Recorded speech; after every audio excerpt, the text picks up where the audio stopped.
Okay, so let us start the digestive glands. As we have already seen that the digestive system consists of two main parts, that is the alimentary canal and associated glands. All the glands that are present in this alimentary canal and other glands as well, which are responsible for producing the digestive juices or digestive substances, right?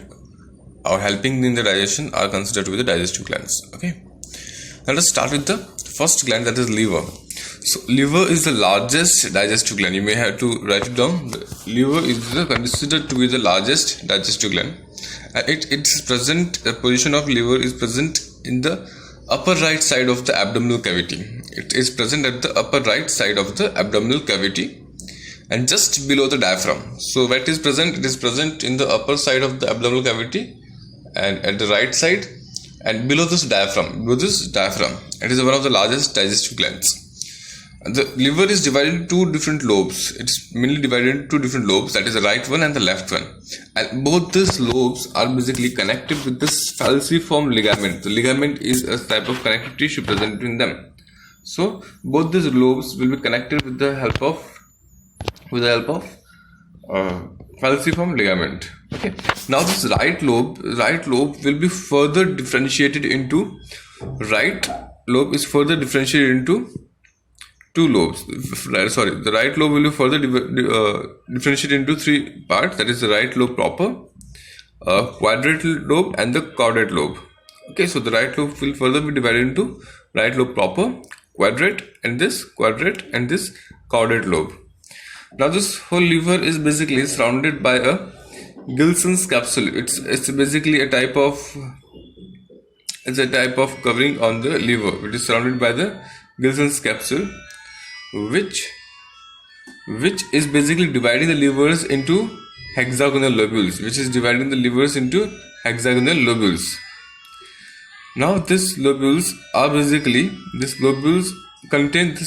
be containing the hepatocytes. Hepatocytes are the cells which are present in the liver. So liver is hepatic. The cells present in the liver is called as hepatic. So these cells which are present in the liver are called as hepatocytes. The cells which are present in the liver are called as hepatocytes, and they are arranged in the cords around a central venule. So here you can see that. Here we will be just observing them. Then the blood sinusoids. The blood sinusoids are the space or this region where this blood will present, a space or cavity is present. Kupffer cells are the cells which are present in the sinusoids and are responsible for phagocytic. Now let us start with this diagram. So you can see this is our liver. Is a cross section of liver cells, hepatocytes, right?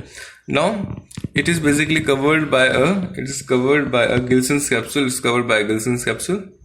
Now this central region, the central part, is called a central vein, or we can say central. The central part is called as central vein. And this central vein, it will be surrounded by this hepatic lobules. It will be surrounded by hepatic lobules. So this part is called as lobule. There are a lot of lobules present in them, and within each lobule there will be a cord of hepatic cells will arrange. These all are basically hepatic cells. These cells you can observe are the hepatic cells. Okay, so here the central vein is present, and surrounding this central vein will be the hepatic lobules, and hepatic lobules will be consisting this plates of the hepatocyte. These are the hepatocyte cells. Now this region present within them within the hepatic lobule is called as hepatic sinusoids. It's called as hepatic sinusoid. The region which is present in the hepatic lobule is called as hepatic sinusoid. Now this hepatic sinusoid is a site of presence of Kupffer cells. What are Kupffer cells? These Kupffer cells are phagocytic cells which are present in this hepatic cells. These are the phagocytic cells present in liver, mainly responsible for killing the foreign particle, entering inside the liver. Okay, and now this hepatic sites will be also having this bile caniculi. This bile caniculi is the one which is responsible for draining the bile juice from the hepatic cells, and then it will be taking this bile juice to the gallbladder where it will be stored. So this hepatocytes will be having bile canonically present within them, or they are present mainly in the sinusoids, which will be responsible for taking this bile juice which is secreted from hepatic cells to the gallbladder. Now all these hepatic lobules will be again surrounded by this portal triad, or we can say portal triad, which will be consisting three main parts. That is, it will be containing the branch hepatic portal vein. It will be containing the branch of the interlobular bile duct. It will be also having the interlobular bile duct and a branch of hepatic artery. So this is basically present in the portal triad, because these are the different parts of the hepatic tissue. Again, let us say the liver present in the upper abdominal cavity, right side, and just above this, just below the diaphragm. Next, it is having two lobes which is connected with the falciform ligament.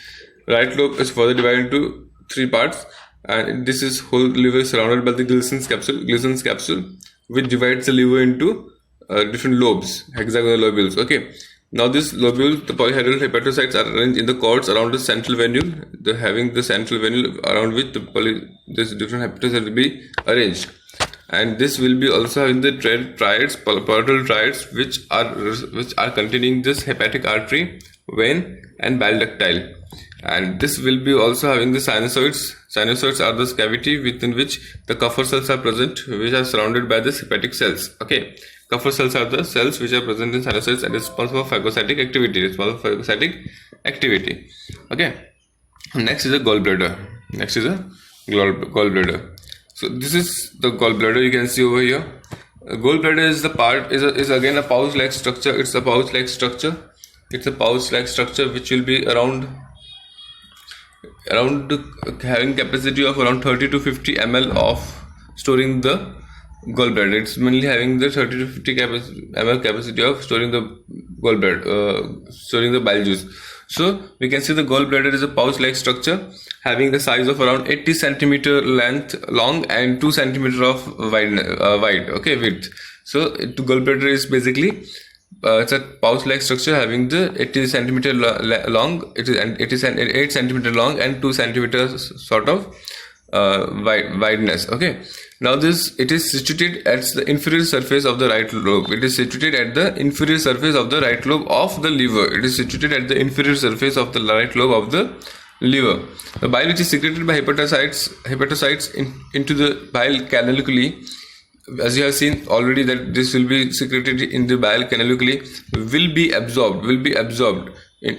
drained into this bile gallbladder. Okay. Now this joins the common hepatic duct to form the bile duct. Now this will be basically form a common hepatic duct with the bile duct. Okay. So the canalicular drain via bile ducts into bile ducts, which turn into portal tracts. Okay. So this bile juice will basically then coming from the bile canaliculi will be getting drained into the bile duct. Okay, which later gets emptied into the duodenum through the ampulla of Vater. So here this is something important. The ampulla of Vater. Vater is that particular subpart of the gallbladder which is responsible for emptying the juice into this duodenum. So this is my duodenum. This is duodenum. And this is a pancreatic and hepatic duct. So this is a common bile duct which is basically responsible for transferring the pancreas also. This pancreatic juice and this liver juice both will be secreted through this duct, and that duct is called as ampulla of Vater. So here you can see that diagram. Okay, it is not there. Ampulla of Vater. Okay, so what is ampulla of Vater? It's the opening. It's a curve shape. It's a spindle shaped opening, which is basically opening into this duodenum, and it's the opening of the common duct between the liver and the pancreas. We can say hepatopancreatic duct. Okay, so that is about the ampulla. Okay. Now, at the point of entry into the duodenum, the bile duct and the adjacent pancreatic join each other, as we told. Okay, and this is basically this opening is regulated by a sphincter of Boyden. This sphincter of Boyden surrounds the opening of bile duct. So this bile duct, which is basically secreting the bile juice into this common duct, will be again regulated by a sphincter of Boyden, while the sphincter of Oddi is responsible for regulating the opening of the ampulla of water. So two things you have to make sure.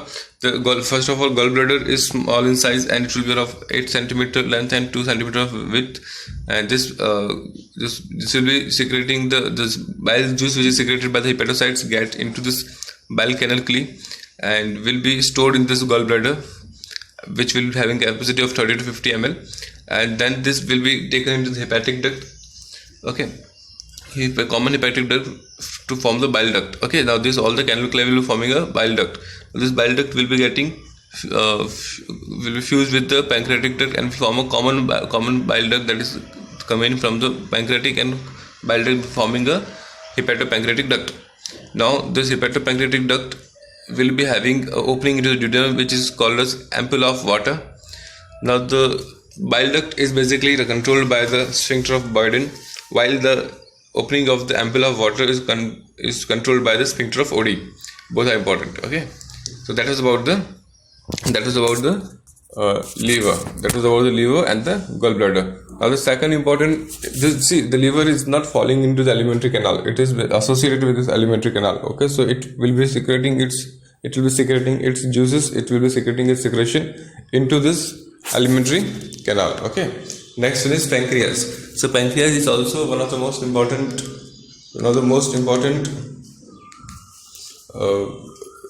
digestive glands, which will be secreting its juice into the duodenum. Okay, so pancreatic cells, pancreas is basically a leaf-like structure which is present just below the stomach, and will be secreting its secretion into the duodenum. Okay, now it has got mainly two types of cell. There are two types of cells, that is cells of Acini. It has got mainly two types of cells, that is cells of Acini and cells of islets of Langerhans, which are called as islets of Langerhans. Okay, now the cells of Acini are responsible, or are the one which will be responsible for secreting the digestive enzymes. You have to note it down. The cell of Acini will be responsible for secreting the digestive enzymes. They are responsible for secreting the digestive enzymes, while the islets of Langerhans are responsible for secretion of hormones. So the pancreatic cell, the pancreas is basically having two functions. It is having two functions. That is, it is a type of mesocrine gland. We have already seen it is a type of mesocrine gland. What does it mean? Mesocrine gland means that it will be having both the type of functions, that is endocrine and exocrine. It will be having both the functions, that is exocrine and endocrine. Okay, so here we have seen that the pancreas consists of two types of cells, that is the acini and the islets. The acini will be responsible for secretion of enzymes. The acini will be responsible for secretion of enzymes, digestive enzyme, that is the trypsin, trypsin and chymotrypsin. Okay, so lipases and all these enzymes will be secreted by acini cells, and islets of Langerhans will be responsible for secretion of hormones like insulin, glucagon, etc. So acini cells are basically exocrine in nature. Note it down. So the cells of acini are exocrine in nature. They are considered as exocrine in nature, while the islets of Langerhans are considered to be the endocrine in nature, and hence it shows both the types, exocrine and endocrine. It is called as mesocrine gland. Okay, now there has got two ducts within the islet. There are two ducts within the islet. The first is the duct of Santorini. Which is accessory, or we can say it is non-functional. It is opening directly into the duodenum. Okay, the first one is the duct of Santorini, which is non-functional and opens into the duodenum, while the second is the duct of Wirsung, and it is the one which is combining with the bile duct. Write it down. It is the one which is combining with the bile duct, and it is functional, and it will combine to form a hepatopancreatic duct. That is a common duct. It's responsible for formation of hepatopancreatic duct. That is a common duct. Okay, this is responsible for formation of hepatopancreatic duct. Okay, now Now let us see the structure of islets. Over here, this is, we can say, these are the group of cells which are connected. This is a group of cells which has got two parts. This is a pancreatic duct and this is a pancreatic acini. These are the pancreatic acini. So these are the exocrine part. These are the exocrine part, right? Where the enzymes will be secreted. And within this we'll be having the islets. These are the islets which will be consisting the alpha cells responsible for secretion of the glucagon.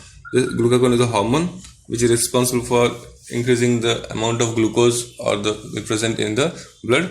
Second is the beta cells, which is responsible for secretion of insulin, which is also responsible for secretion of insulin, responsible for decreasing the level of glucose. And the delta cells is responsible for secretion of somatostatin, is a type of hormone. Now these islet cells are basically responsible for releasing the hormone directly to blood, and hence they are endocrine in nature. They are endocrine in nature. There will be also consisting some polypeptide cells and the blood vessels, which will be responsible for supplying the blood to the different type of cells. So it's a myxocrine gland. It's a myxocrine gland which will be having both the part, that is exocrine part and the endocrine part. Okay, so that was about the pancreas. Okay, now mobility of the alimentary canal. Alimentary canal. So we have seen that during this whole process of digestion, the alimentary canal will be continuously in motion. It will be continuously moving. Okay, it will be continuing some sort of movement. Whether it may be the peristaltic movement, it may be the churning movement. So there are different type of movement observed. So let us start with the buccal cavity itself. So in the whole alimentary canal, there will be regular contraction and relaxation of the alimentary canal will occur for the proper digestion and absorption. So we will see how it is. So first of the vault of the movement will be found in the buccal cavity. So in the buccal cavity, when we take the food inside, then it is chewed, and this food which is chewed basically will be also coming in contact with the salivary enzymes, which has got the ptyalin and amylase, salivary amylase, and the mucin and all that. So it will be responsible for carrying out the muscular digestion, that is called as mechanical digestion, that, and then which is reacting with this, and this enzymes will be breaking down this starch present in this food into the maltose, and then it is called as biochemical digestion as well. The mucin which is present in the saliva will be forming the food bolus. What is bolus? Bolus is the aggregation, or when the food particles get aggregated or get glued with each other due to presence of mucin, then it is called as food bolus. So this whole process is called as mastication. What is mastication? Mastication is the chewing or the grinding of food and forming a bolus. Okay, so it involves both the mechanical and the chemical digestion. Okay, so mastication is the first process. It's a movement of the food substance in the buccal cavity and forming the bolus. Okay, now the second phase is the swallowing. So once the food is masticated, mastication is a voluntary process. It's a voluntary process which is basically taken care by the organism itself. So we can basically decide whether to masticate it or not. Okay, now it will be getting to swallow. It will be swallowed. Now the swallowed will be of again two phases. The first phase, the buccal phase or the voluntary phase. This is the phase where the person will be pressing the tongue against the hard palate, giving a backward push to the food bolus. So this push which is given to the food bolus is basically voluntary in nature. So it is totally determined that person individually. Okay, so that is the voluntary phase, or we can say buccal phase, where the pressing it is carried out by pressing the tongue against the hard palate, giving a backward push to the food bolus. Okay, while the second phase is the pharyngeal phase, that is involuntary phase. The pharyngeal phase or the involuntary phase is the pharyngeal phase or the involuntary phase is where once the food is reaching to that particular region, now it will be swallowed by itself. So it involves the straightening of the ulva part. It involves the straightening of uvula part. Okay, and then the larynx move up and raises the epiglottis, which covers the glottis. So during this, it has to be taken care that the food which is swallowed does not get inside the larynx. So what will happen?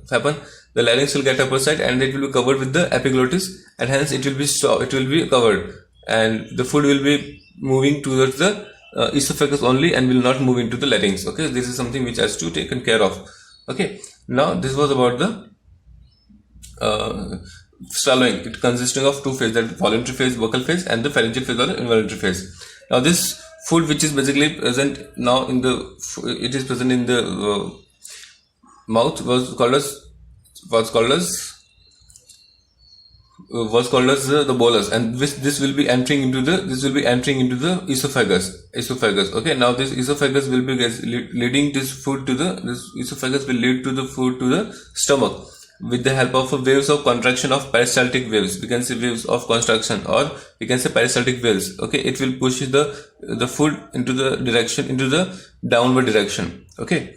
Now, when the food reaches to the end of esophagus, the cardiac sphincter, the one which is present between at the cardiac part of the stomach, cardiac sphincter regulates the opening of esophagus into the stomach and relaxes to allow the entry of the food into stomach. So the food enters into the stomach through the cardiac sphincter regulated opening. Okay. And it is getting stored in the stomach for a while. When it is stored in the stomach, it will be churned over there due to the movement of the stomach walls. It will be churned over there due to the movement of the stomach walls, where this different juices, gastric juices, and mucus, which will be consisting mucus, HCl, and all these enzymes will be getting mixed with the food substances, or we can say and now this will be called as chyme. Okay. So next is it sometimes may happen that the cardiac sphincter may not be functioning well, and what may happen, the cardiac sphincter will not open properly, which will lead to the accumulation of food into the lower part of esophagus, and that is called as cardia achalasia. The movement in alimentary canal are caused by mainly the mesenteric plexus, or we can say it's a type of nerves. Okay, and as well as hormones like mortellin, serotonin, and vellicinin, and the gastrin, etc. These are the one responsible for. So both the nervous system and the endocrine system are responsible for causing the movement in this alimentary canal, and they are totally controlled by these particular systems. Okay, next is the peristalsis. Peristalsis is the one. It's a wave-like movement. It is a wave-like movement which is caused due to the continuous contraction and relaxation in the canal, in the particular part that is rising from the esophagus to up to the anus. So it will be peristaltic movement is found in the whole part of the alimentary canal. It will be found in the whole part of alimentary canal. Okay. Now this contraction is due to the contraction of the circular muscles. The contraction of the peristaltic movement is due to the contraction of circular muscles. You have to note it down. While the relaxation is due to the simultaneous contraction of longitudinal muscles and relaxation of the circular muscles. Okay. So the contraction is due to the contraction of circular muscles, and relaxation is caused by the simultaneous contraction of longitudinal muscles and relaxation of the circular muscles. So when the contraction is taking place, the circular muscles get contracted. But when relaxation is taking place, so what happens? Two things will be happening. First, the relaxation of the circular muscles will take place. At the same time, the contraction of longitudinal muscles will also occur. Okay, and this peristaltic movement starts from esophagus, and the churning movement of stomach wall. Churning movement is the one which is responsible for mixing the food substances chyme into each other properly, and it is present in the stomach itself. The churning movement of stomachs are also peristaltic movement, which become powerful as they proceed towards the pylorus. So when it is getting the food is moving towards the pylorus, it will be having higher churning movement. Okay, and in the large intestine, the peristaltic movement are comparatively weakened. Okay, so when the food moves to the large intestine, the peristaltic movement will be moderately weak over there. Okay, so this is about the peristaltic. So here you can see this is responsible for contraction, and when this contraction occurs, the food will moving up in the downward direction, and then it is again getting contracted and relaxed. Okay, so this is called as peristaltic movement. I hope it is clear up to over here. Now next one is the digestion and gastrointestinal secretion. Okay, so let us start this topic in the next lecture. Okay, so that was about this digestion.